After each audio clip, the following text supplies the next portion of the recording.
Hey guys, Kayla from Krochets here. Today I'm going to show you how I personally crochet evenly across ribbing. Back before I designed garments, before I knew much about crochet, I was always stumped by that. So like in a pattern it would just simply say like to crochet 106 single crochets across the ribbing, and not only to do that but to do it evenly. Like I was so stumped. So today I'm going to share my two equations with you, and I hope you find them as useful as I do. Before we begin, if you could please subscribe to my channel, that would help me and my business out so much. And if you click the little bell next to it, it'll notify you every time I put up a new tutorial or video. So thank you ahead of time, and let's get started. So to begin, I'm just going to show you guys, these are the equations, and this is what the letters stand for. I know this is a lot of information all at once, so please do not back out of this video and be intimidated. I'm going to explain each one, and I'm going to even have an example for you. I'm going to show you how it works. So if you want to print this out, it's available in my blog post. Just click the link below and it'll send you there so you can print this out for yourself, or you can just simply write this equation on a piece of paper, and then we'll go from there. So letter A is the number of stitches that you need to get across the ribbing. So in the pattern, whatever size you're working, it'll state that. For this example, I'm gonna say it's 30. So down here, I made kind of like a faded equation so you can write over it. So I'm gonna put 30 where the letter A is. Then it says minus B. B is the number of rows of ribbing that you just made. So you're gonna grab your ribbing, and you're going to count each row. If you don't know how to count ribbing, you're simply just going to count each valley and each mountain. So 1, 2, 3, 4, 5, 16, and 20. So for this example, I have 20 rows of ribbing. You're going to plug that in for letter B. So our first equation is already like started. We just have to find C. And all that is 30 minus 20 for this example, and that is 10. And that equals the difference. And if that is a positive number, which in this example it is, that means that we need to increase that many times.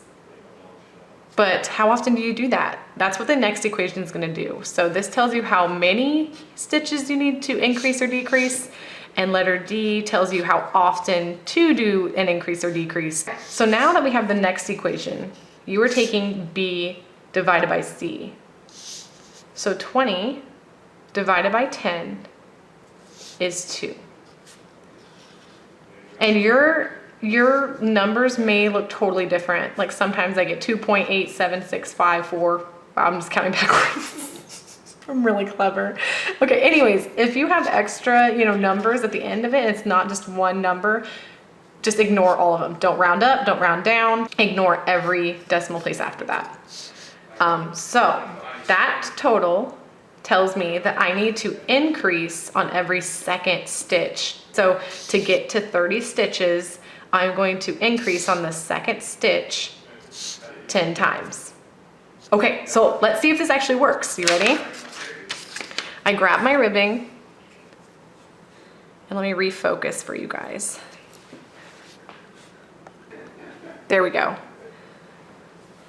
So you've chained one, and you're turning your ribbing like so, because we're going to be working across it. To begin, I'm going to place 1 single crochet in the very first row, since that chain 1 usually doesn't count as a stitch. It depends on the pattern. So 1 single crochet in the first stitch. And per the equation, I'm going to increase on the second stitch. So I'm going to place 2 single crochets in the next row of ribbing. Something that's going to help you if you have a lot of stitches and a lot of increases is to place a stitch marker. There we go. So that shows you that you've increased there. That way you don't have to look too closely to see if you've done an increase, and that's way it's super easy to count how many increases you have done. So now I'm going to single crochet in the next row just once. And again, increase, because I am increasing on every second stitch. And I'm going to do that all the way across. And I'm going to show you guys at the end how it adds up. So you're going to continue with whatever equation that you have, whatever total, all the way across. So I have an increase there. 1, 2, 3, 4, 5, 6, 7, 8, 9, and I will need to place an increase in the last stitch to have a total of 10 increases, which means I should have a total of 30 stitches, which is the stitch count that I needed. So now I'm going to count. 1, 2, 3, 4, 5, 6, 7, 8,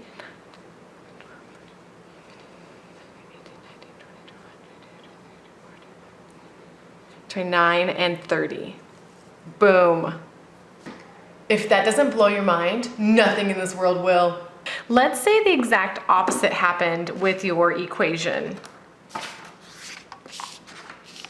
Let's say that your equation was a negative number. So let's say my A, number of stitches needed. Let's say the pattern says I need 10 stitches, but I made 20 rows of ribbing. 10 minus 20 is negative 10. I would need to decrease that many times. Now, how do I do that evenly? Again, B divided by C, B divided by C is 2.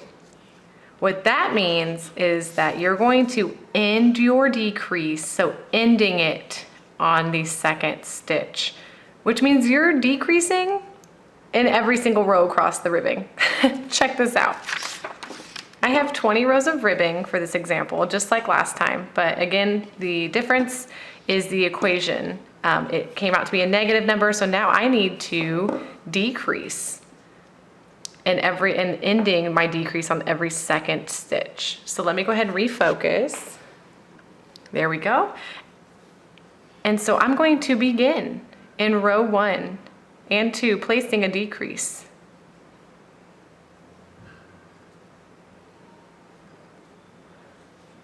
And doing it again, because the equation says to end my decrease in every second stitch, which means decreasing across every single thing, because a decrease takes 2 stitches to create. I hope that makes sense.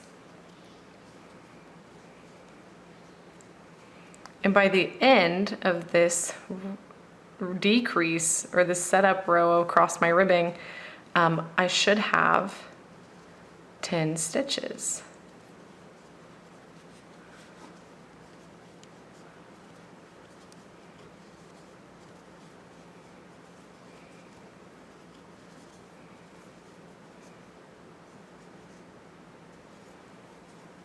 All right, let's double check. Ready? Check that out. 1, 2, 3, 4, 5, 6, 7, 8, 9, 10. Because that's a chain 1, so ignore that. I doubted myself for a second. Did you hear that in my voice? All right, so these are examples and kind of proof that my equations work. So if you have any questions, please put them down in the comments below. If you liked this video, please give it a physical like down there. And if you have questions about your equation, like if your equation is really wonky and you just don't know if you're doing it right, put them in the comments. If I have time, I will do it with you. All right, so guys, I hope you have a great day and happy making.